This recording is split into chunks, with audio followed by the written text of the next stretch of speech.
garip başı ne eşitmedi. Komendantlar at oynattı, sen hep işledin. Sana vatan yasak oldu, kapandı yollar.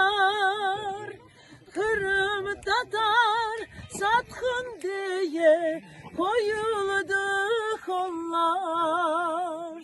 Yok dedin sen, yok bu yalan, gayrı kurulsun.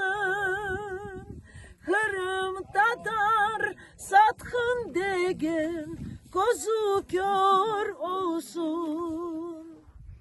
Hakikatın yolu uzak, çaresi aydın.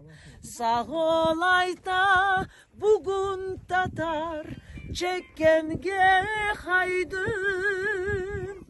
Geçsin geçsin gelmez olsun biz görgen günler.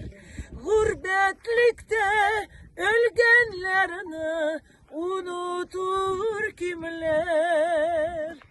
Kırım oğlu, Kırım kızı yemin edeyim. Gerek olsa vatan için kurban gideyim. Tatarlığım dünyalar aydın. Gurbetlikten hayda halkım, gözümüz aydın. Maşallah.